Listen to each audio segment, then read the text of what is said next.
ઘણા વર્ષો પહેલાની આ વાત છે। એક રાજા હતા। રાજાનું નામ હતું ધરમપાલ। એમને 4 રાણીઓ હતી।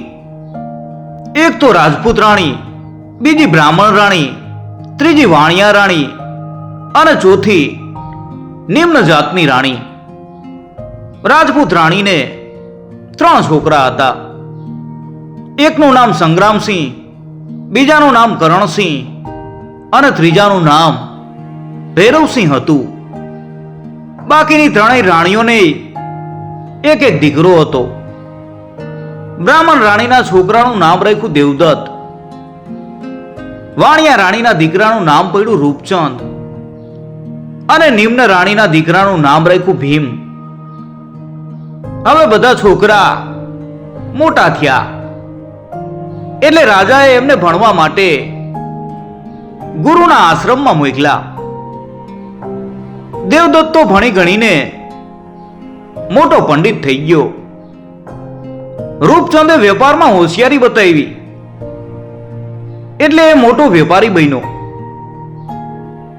ભીમને તો બધાની સેવા કરવી ગમતી હતી એટલે એ વૈદ બન્યો।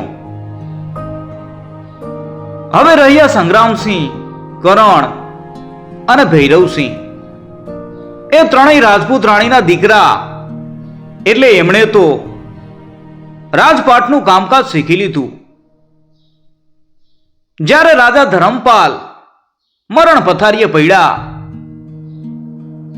ત્યારે એમણે પોતાનું રાજ્ય સંગ્રામસિંહને સોંપ્યું અને કહ્યું, જો ભાઈ, તું આ બધા ભાઈઓમાં મોટો છે એટલે તને ગાદી સોંપું છું।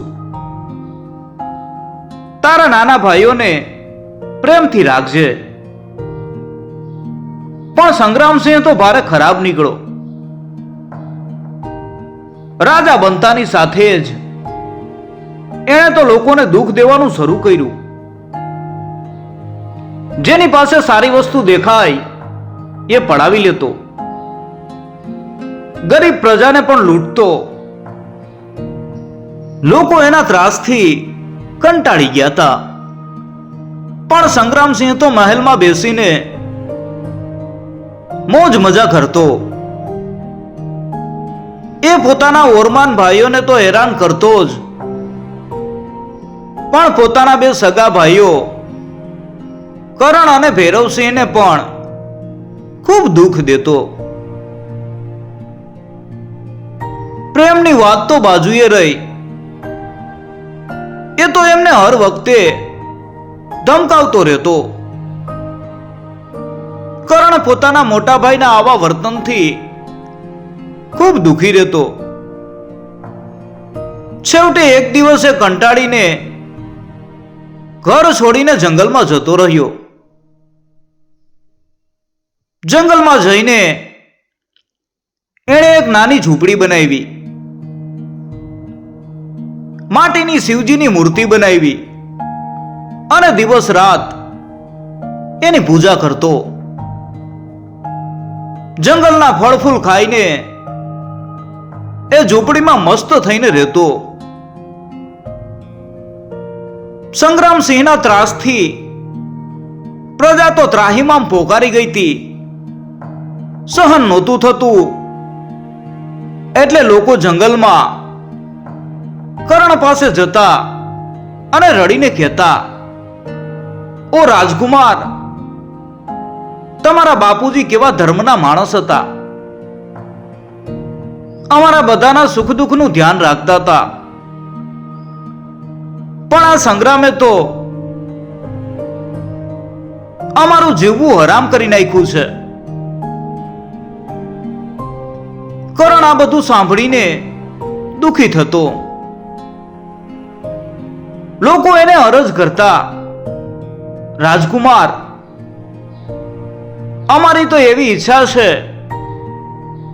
કે તમે સંગ્રામને મારીને અમારા રાજા બનો। પણ કરણ એમને આશ્વાસન આપતો, તમે ચિંતા ના કરો,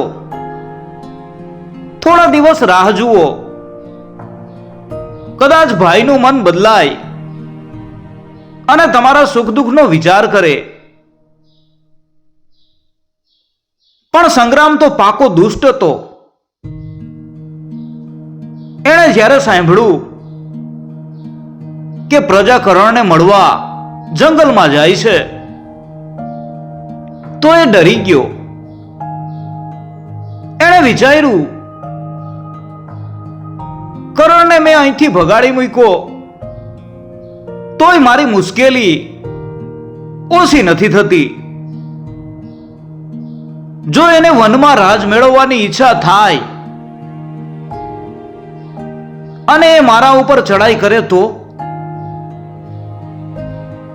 આ મુશ્કેલી દૂર કરવાનો એક જ રસ્તો છે, કરણને મારી નાખવું. પછી કરણ રહેશે નહીં અને મને હેરાન નહીં કરે.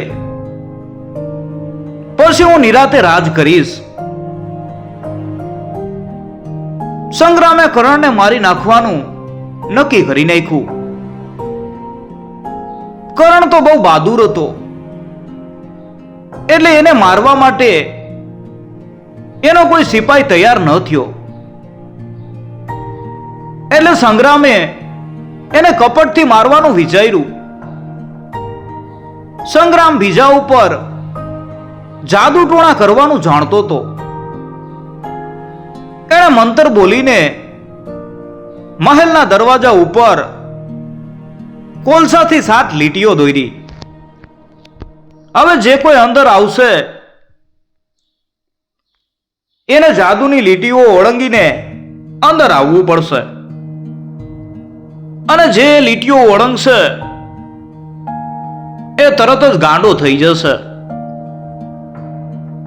પછી સંગ્રામે એક થાળીમાં લીંબુ મૂક્યું અને એની સાથે એક છરી પણ મૂકી.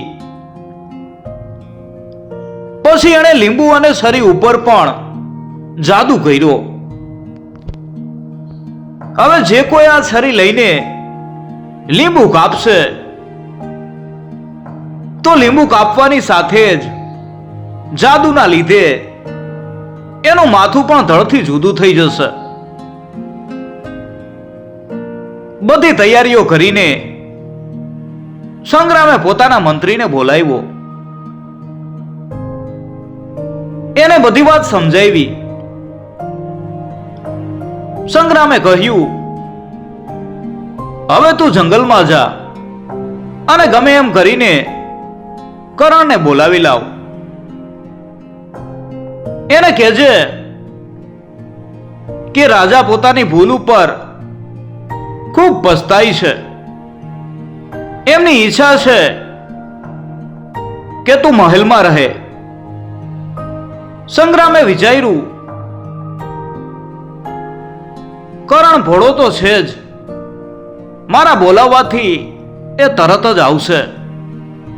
અંદર આવતા એ જાદુની લીટીઓ ઓળંગશે, બસ પછી એ ગાંડો થઈ જશે. અંદર આવ્યા પછી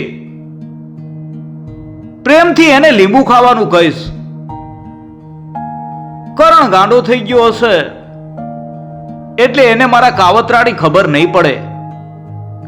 મારા કહેવાથી એ લીંબુ કાપશે અને જ્યારે લીંબુ કાપશે ત્યારે જ કરણનું માથું ધડથી જુદું થઈ જશે.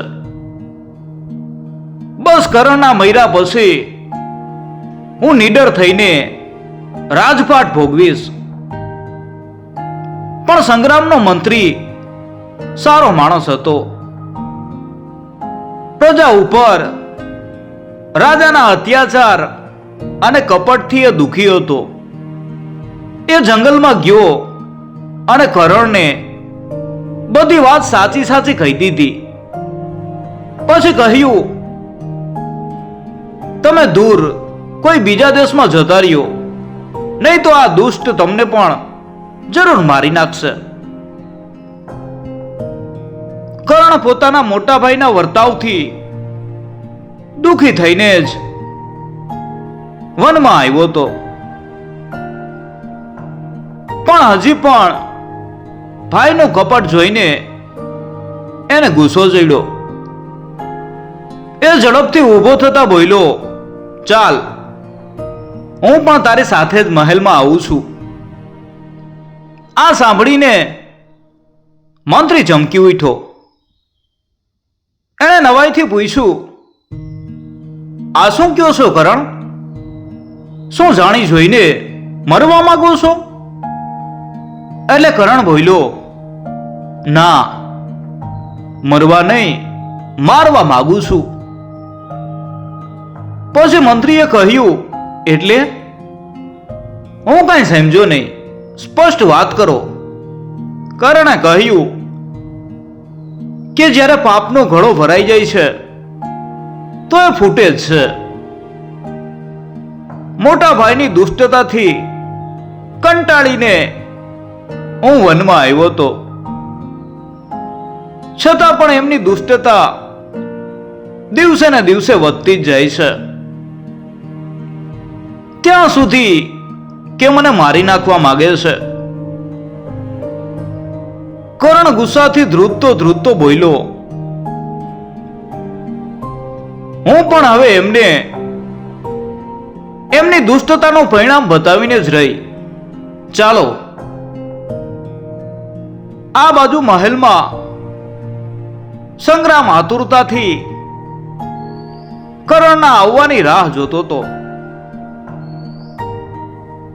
મહેલની બારીમાંથી જ્યારે એણે કરણને આવતા જોયો તો એ ખુશ થઈ ગયો. પણ કરણને સંગ્રામના કપટની ખબર પડી ગઈ હતી.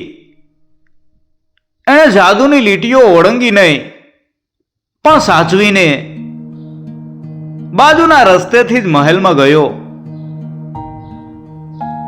સંગ્રામની પહેલી ચાલ નકામી ગયેલી જોઈને એણે વિચાર્યું, કાંઈ વાંધો નહીં, અસલ જાદુ તો લીંબુ અને છરીમાં છે. આગળ વધીને ખોટો પ્રેમ બતાવવા એણે કરણને કહ્યું, આવ ભાઈ આવ, મેં તને ખૂબ દુખી કર્યો છે, પણ જ્યારથી તું ગયો છે ત્યારથી મને તારી જ ચિંતા રહે છે. કરણ તો જાણતો હતો કે સંગ્રામની આ બધી વાતો ખોટી છે. એ કંઈ પણ બોલ્યા વિના ચૂપચાપ બેસી ગયો. સંગ્રામે દેખાડો કરતા કહ્યું, તારા ગયા પછી મને ખરેખર પસ્તાવો થયો. અરે તું આમ ચૂપચાપ કેમ બેઠો છે? લે, લીંબુ લે, કાપીને મને આપ અને તું પણ ખા. આજે ઘણા દિવસ પછી આપણે બે ભાઈઓ એક સાથે બેસીને ખાઈશું, કાપ. એમ કહીને એણે પોતે જાદુના લીંબુ અને છરીવાળો થાળ ઊંચકીને કરણના હાથમાં પકડાવી દીધો. હાથમાં છરી લેતા જ કરણ ગુસ્સાથી ઊભો થઈ ગયો. ગર્જના કરીને બોલ્યો, તૈયાર થઈ જા સંગ્રામ, હું તારી દુષ્ટતાની ખરાબમાં ખરાબ સજા કરીશ. શું? આ શું કરે છે? સંગ્રામે ગભરાઈને પાછા ખસતા કહ્યું. કરણે ગુસ્સાથી દાંત પીસતા કહ્યું, હું તારી બધી બનાવટ સમજી ગયો છું. તે અમને બધાને એટલું બધું દુઃખ આપ્યું છે કે હવે સહન કરવાની હદ આવી ગઈ છે. પિતાજી જે પ્રજાને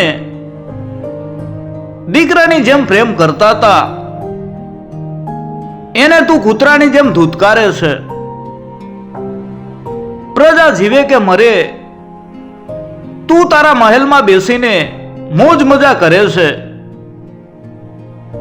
હું અહીંથી બધું છોડીને જતો રહ્યો છતાં પણ તું મને મારી નાખવા માંગે છે. તારા પાપનો ઘડો હવે ભરાઈ ગયો છે સંગ્રામ. હવે મરવા માટે તૈયાર થઈ જા. પોતાનું કાવતરું ખુલ્લું પડી ગયેલું જોઈને સંગ્રામ ગભરાઈ ગયો. એ જીવ બચાવવા ભાગવા જતો તો ક્યાં હરણે એને પકડો. બીજે જ પડે છરી સંગ્રામની છાતીમાં ઘૂંચી દીધી. અન્યાય અને કપટી રાજા સંગ્રામ ત્યાં તરફડીને મરી ગયો. પ્રજાએ જ્યારે સંગ્રામના મરણના સમાચાર સાંભળ્યા તો આનંદ પામી. કરણના જય જયકારથી આકાશ ગુંજી ઉઠ્યું. લોકો કરણ વિશે જાત જાતની વાતો કરવા લાગ્યા.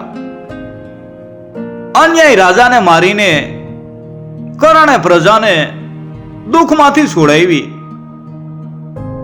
પ્રજાના કહેવાથી કરણે રાજગાદી સ્વીકારી અને રાજપાટ સંભાળ્યું. એણે પોતાના નાના ભાઈ ભૈરવસિંહને સેનાપતિ બનાવ્યો. પોતાના ઓરમાન ભાઈઓને પણ એ બહુ પ્રેમ કરતો હતો. દેવદત્તને એણે મંત્રી પદ આપ્યું. રૂપચંદને નગરશેઠ અને ભીમને રાજવૈદ બનાવ્યો. રાજા કરણસિંહના રાજ્યમાં પ્રજા બહુ સુખી થઈ, કારણ કે કરણસિંહ પ્રજાને પોતાના દીકરાની જેમ પ્રેમ કરતા હતા. એમના સુખ દુઃખનું ધ્યાન રાખતા હતા. પ્રજા પણ કરણસિંહનો ખૂબ આદર કરતી અને એમના જય જયકાર કરતા થાકતી નહોતી.